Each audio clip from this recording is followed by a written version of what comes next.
ඔයාට කවදා හරි හිතිලා තියෙනවද ඔයා මේ ජීවිතේ අනිත් අයට වඩා ගොඩක් පිටිපස්සෙන් ඉන්නේ කියලා? Facebook Instagram එක බලනකොට ඔයාගේ වයසේ ගෙවල් හදලා වාහන අරන් ලෝකෙ වටේ සංචාරය කරනවා දකිද්දි ඔයාගේ හිතට පුංචිම හරි බයක් දැනුන්නේ නැද්ද? මම විතරද මේකම තැන පල්ලෙන්නේ කියලා. එහෙම දැනෙනවා නම් අද මේ කතාව ඔයා වෙනුවෙන්මයි. මම ඔයාට කියන්න හදන්නේ මේ ලෝකේ කිසිම මිනිසෙක් පරක්කුත් නැහැ වගේම කලින් වැඩිත් නැහැ කියන එක ගැනයි. අපි හැමෝම ඉපදුණු දවසේ ඉඳන් පුරුදු වෙලා ඉන්නේ තරඟයකට. පන්තියේ පළවෙනිය වෙන්න, හොඳම රස්සාව ගන්න, ලස්සනම සහකරු හෝ සහකාරියක් හොයාගන්න.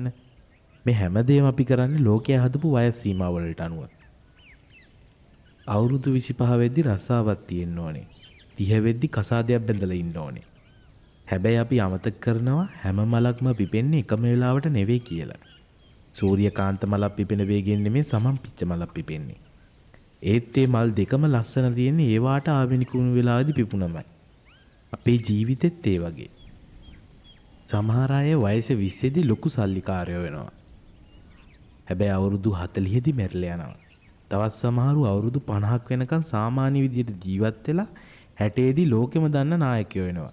ඒ නිසා අනුන්ගේ ඔරලෝසුවෙන් ඔයාගේ ජීවිතේම අනින්න යන්න එපා. ඔයා අද කරන්නේ සාමාන්‍ය රස්සාවක් වෙන්නේ නැති. නැත්නම් ඔයා තාමත් රස්සාවක් හොයනවා ඇති. සමහර විට ඔයාගේ යාළුවෝ හැමෝම විවාහ වෙලා දරුවෝ ලැබිලා සතුටින් ඉන්නවා ඇති. ඔයා තාමත් තනියම ඇති. ඒත් මතක තියාගන්න ඔයා පරක්කු නැහැ. ඔයා ඉන්නේ ඔයාගේම ටයිම් සෝන් එකක. ඔබාමා ජනාධිපති වුණේ අවුරුදු 47 දී. හැබැයි ඩොනල්ඩ් ට්‍රම්ප් ජනාධිපති වුණේ අවුරුදු 70 දී. කර්නල් සැන්ඩර්ස් KFC පටන් ගත්තේ අවුරුදු 65 දී. මේ හැමෝටම තමන්ගේම කාලයක් තිබුණා. ඔයා අද විඳින දුක, ඔයා දරන මහන්සිය කවදාවත් අපතේ යන්නේ නැහැ.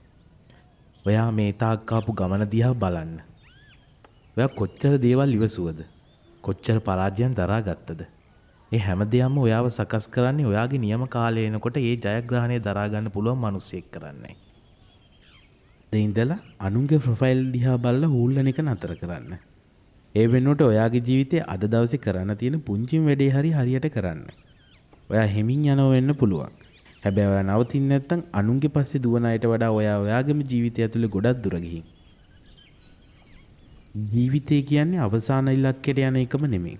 මේ යන ගමන විඳින එක. අද ඔයා බොන තේ කෝප්පය, අද ඔයා දකින හිරුදාව, අද ඔයාට කෙනෙකුගෙන් ලැබෙන පුංචි හිනාව, ඒ දේවල් ඇස්සේ ජීවත් වෙන්න.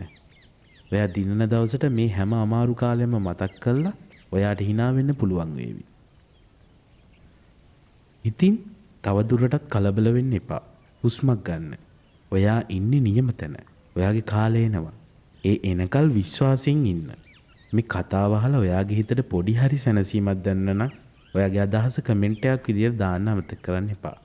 ඔයා වගේම පීඩනයකින් ඉන්න තව යාළුවෙක්ට මේක බලන්න ෂෙයා කරන්න. අලුත් බලාපොරොත්තුවකින් හෙට උදේට හැරෙන්න. අපි ආයෙත් මුණ ගැහෙමු. පරිස්සමින් ඉන්න.